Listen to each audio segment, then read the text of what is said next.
Dios los bendiga, hermanos. Bienvenidos a Leamos la Biblia en un año. Vamos a dar inicio al segundo libro de Samuel. Estamos leyendo la Biblia traducción del lenguaje actual. Y vamos a leer los primeros 3 capítulos y también la introducción que está aquí en esta Biblia. Y dice así: este libro continúa la historia iniciada en 1 Samuel. Como ya se ha dicho, ambos forman una sola obra. Aquí el personaje central es David, a quien los israelitas consideraron el más grande de sus reyes. Los profetas y los poetas vieron en él la figura del futuro rey o Mesías que vendría a gobernar para siempre en esta tierra. De acuerdo a la enseñanza del Nuevo Testamento, ese Mesías es nuestro Señor Jesucristo. En la primera parte del libro se narra cómo David llegó a ser rey de toda la nación de Israel, consolidando a las 12 tribus en un solo reino. El más importante de estos relatos se encuentra en el capítulo 7. Ahí Dios le promete a David una dinastía permanente y sella su promesa con una alianza nueva. El resto del libro se conoce como relatos de sucesión del trono. Ahí, paralelas a la promesa de Dios, se leen las historias llenas de avaricia, envidia, orgullo, favoritismo, odio, adulterio, violaciones y asesinatos. En ese largo periodo de la historia de Israel nace también el profetismo, junto con la institución de la monarquía. Las historias y relatos de reyes y profetas se desarrollan paralelas como las 2 vías del tren. Dios envía a sus profetas para llamar a los reyes y al pueblo a que regresen a Dios y a que obedezcan y vivan de acuerdo a sus leyes y sus enseñanzas. Como ejemplo podemos mencionar al profeta Natán, a quien Dios envió a visitar a David. Le dio la buena noticia de que por medio de David Dios establecería una dinastía eterna. Pero cuando David cometió los pecados de adulterio y asesinato que se narran en el capítulo 11, Natán lo enfrentó con palabras de condenación y castigo que vemos en el capítulo 12. Además de los castigos y promesas que los profetas anunciaron a los reyes y al pueblo, los profetas también ungieron a los reyes para dedicarlos al servicio de Dios. A los que se arrepentían les llevaban palabras de perdón de parte de Dios. Así lo hizo el profeta Natán en el caso de David, cuando se arrepintió por los terribles pecados que había cometido.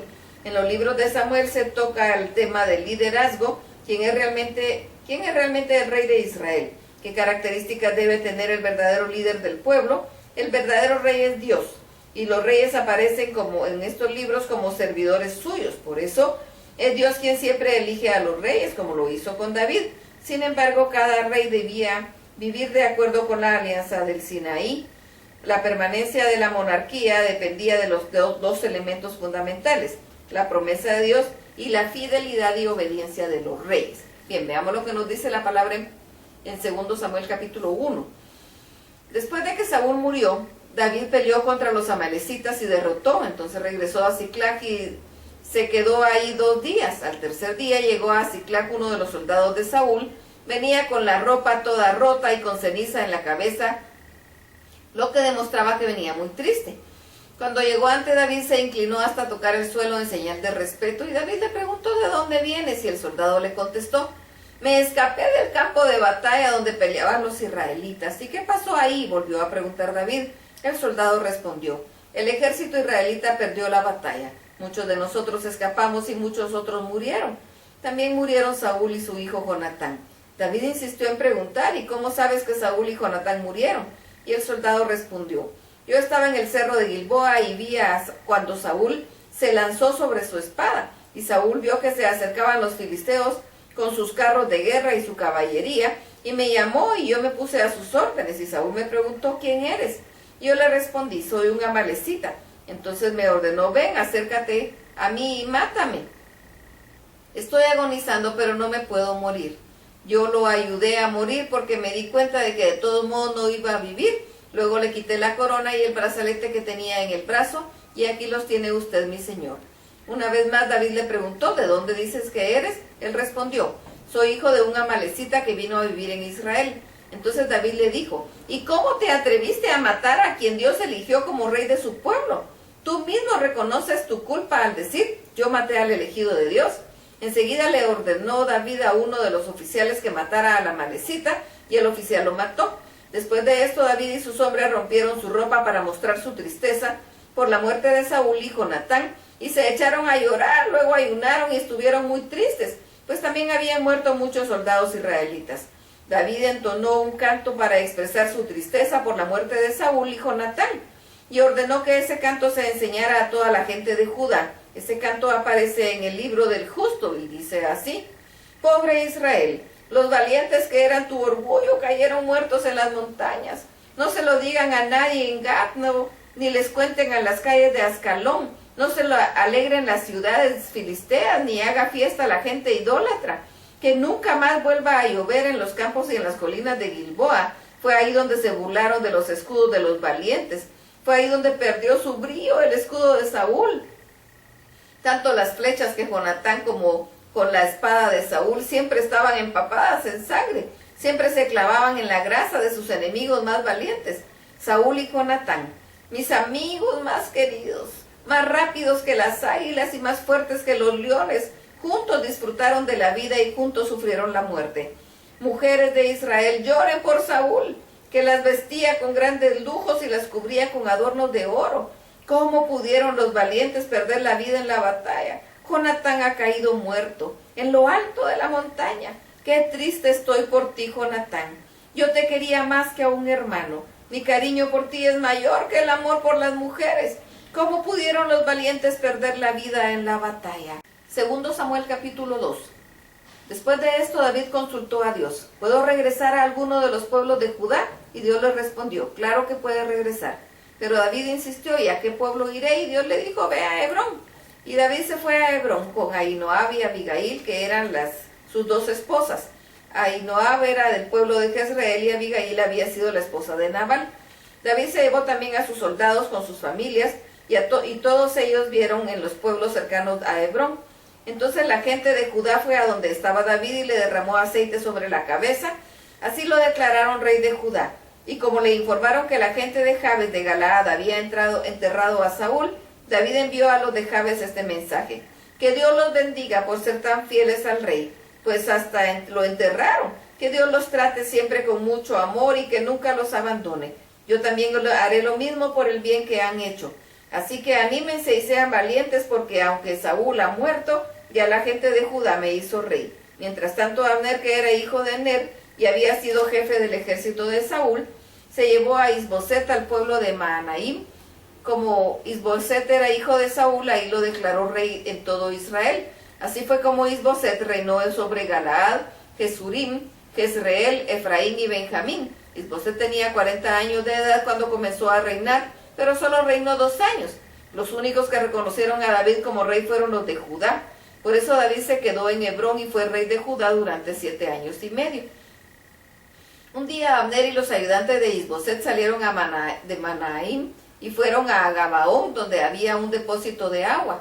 Ahí se encontraron con Joab, hijo de Zerula, y con los ayudantes de David. Como los dos grupos estaban sentados uno al frente de otro, David desafió a Joab y le dijo: deja que tus jóvenes peleen con los míos para ver quiénes son mejores. Joab aceptó el desafío y pasaron al frente 12 jóvenes de parte de Benjamín y de Isboset y 12 de parte de David. Cada uno agarró de la cabeza a su contrario y le clavó una espada en el costado, y así todos murieron al mismo tiempo. Desde entonces en ese lugar que está junto a Gabaón se conoce con el nombre de Campo de las Espadas. El resto de los soldados comenzó a pelear y los de David derrotaron a los de Abner. Como Joab estaba con sus hermanos en Abisai y Asael, como Asael podía correr más rápido, comenzó a perseguir a Abner. Aunque encontraba a otros soldados enemigos, solo perseguía a Abner. Cuando Abner miró hacia atrás y vio, exclamó: vaya, si eres tú, Asael. Y él le contestó: quién más podría ser? Entonces Abner le dijo: si lo que quieres es quitarme la espada, te aconsejo que busques a otro. Asael no le hizo caso ni dejó de perseguirlo. Por eso Abner volvió a decirle: si no dejas de perseguirme, tendré que matarte. ¿Y qué le voy a decir a tu hermano Joab? Pero Asael siguió persiguiéndolo. Entonces Abner le clavó una lanza en el estómago y lo atravesó de un lado a otro. Y Asael cayó muerto de inmediato, y todos los que llegaban a donde estaba tendido se detenían a verlo. Entonces Joab y Abisai se fueron tras Abner, y al anochecer llegaron a un cerro llamado Amá, que está frente a Guía, en el camino del desierto de Gabaón. Ahí la gente de Benjamín se le unió a Abner, y se dispusieron a pelear en lo alto del cerro. Ahí Abner le gritó a Joab: ya no nos matemos unos a otros, ordénales a tus soldados que dejen de perseguirnos. Al fin de cuentas somos hermanos y lo único que vamos a sacar de todo esto es dolor y tristeza. Y Joab le contestó: te juro por Dios que si no hubieras dicho nada, mis hombres te habrían perseguido a ti y a los tuyos hasta al amanecer. Enseguida Joab tocó la trompeta y sus soldados dejaron de perseguir a los israelitas. A partir de ese momento que dejaron de pelear con ellos. Por su parte, Abner y su ejército caminaron toda la noche por la llanura de Arabá, cruzaron el río Jordán que por el atajo de Bitrón y finalmente llegaron a Manahaim. Cuando Joab reunió a toda su gente, notó que además de haber perdido a Asael, también le había perdido 19 soldados de David. Sin embargo, ellos habían matado a 360 de la tribu de Benjamín, que servía en el ejército de Abner. Joab y su gente enterraron a Asael en la tumba de su padre, la que está en Belén. De ahí fueron caminando toda la noche y al día siguiente llegaron a Hebrón. Segundo Samuel capítulo 3. La guerra entre las familias de Saúl y de David duró mucho tiempo, y David iba ganando más poder mientras que la familia de Saúl se debilitaba. En Hebrón David tuvo 6 hijos en este orden. Con Ahinoam, la esposa de Jezreel, tuvo a Amón. Con Abigail, viuda de Nabal, tuvo a Aquilab. Con Maaca, hija de Talmai, rey de Gesur, tuvo a Absalón. Con Agit tuvo a Adonías. Con Abitai tuvo a Cefatías, y con Egla tuvo a Itream. Como la guerra continuaba entre los seguidores de Saúl y los de David, Abner fue ganado por poder sobre la familia de Saúl hasta que llegó a tener relaciones sexuales con Rispa, hija de Ahía, que había sido mujer de Saúl. Pero Isboset le reclamó: ¿por qué te acostaste con la mujer de mi padre? Abner se enojó tanto que le dijo a Isboset: ¿y cómo te atreves a reclamarme? ¿Qué te crees que soy yo, un simple perro al que no se le da nada para sus servicios? Yo te he servido fielmente toda la familia de Saúl y también sus hermanos y amigos. A ti mismo te he cuidado para que David no te atrapara. Pues ahora que Dios me castigue duramente si no hago que se cumpla la promesa de Dios a David, porque Dios le prometió que daría el reino a Saúl y que lo haría rey de todo Israel y de Judá, desde Dan hasta la frontera norte, hasta Beerseba en la frontera sur. Isboset se quedó callado, pues le tenía mucho miedo a Abner. Luego Abner mandó a uno de los mensajeros a Hebrón para que le dijeran a David: haz pacto conmigo y yo te ayudaré a que seas rey de todo Israel. David le contestó: me parece bien, haré un pacto contigo, pero con la condición de que cuando vengas me traigas a Mical, la hija de Saúl. Al mismo tiempo David le envió a Isboset este mensaje: devuélveme a mi esposa Mical, porque yo se la compré a tu padre. El precio que pagué por ella fueron los 100 filisteos que maté. Pero Mical vivía con Paltiel, hijo de Lais. Isboset mandó a que se la quitaran, pero Paltiel se fue llorando tras ella hasta que llegaron al pueblo llamado Beurim. Ahí Abner le dijo: ya basta de lloriqueos, vuelve a tu casa. Y Paltiel regresó.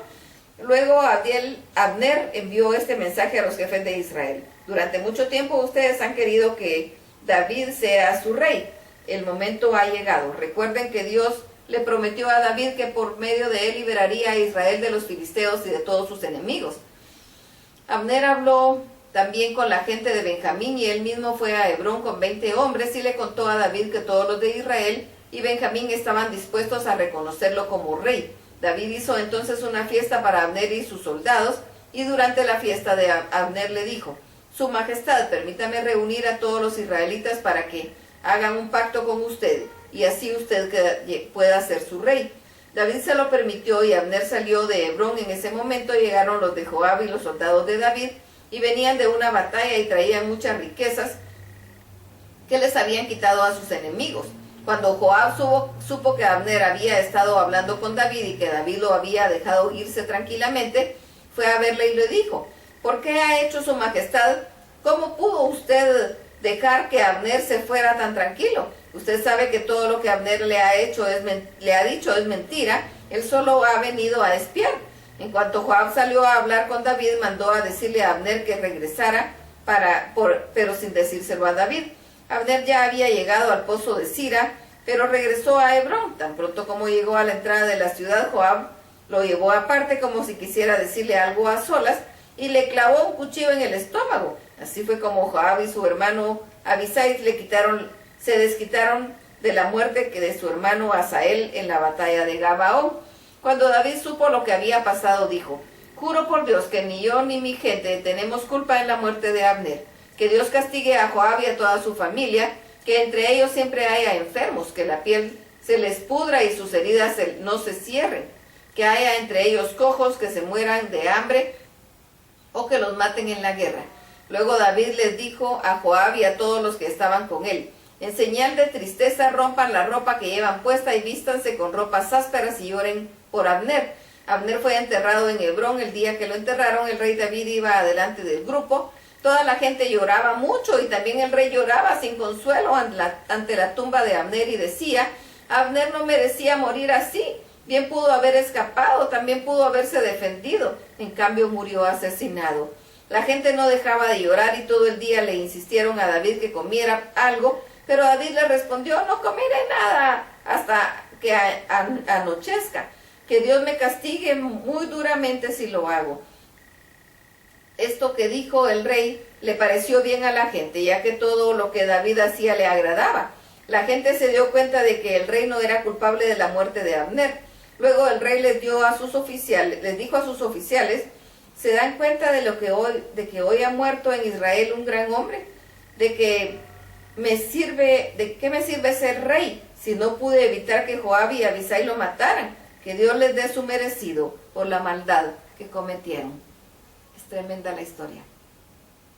Aunque no la entendamos, pues nos alimentamos de ella, pero vemos la fidelidad de Dios en todo. Hasta aquí la lectura. Dios los bendiga.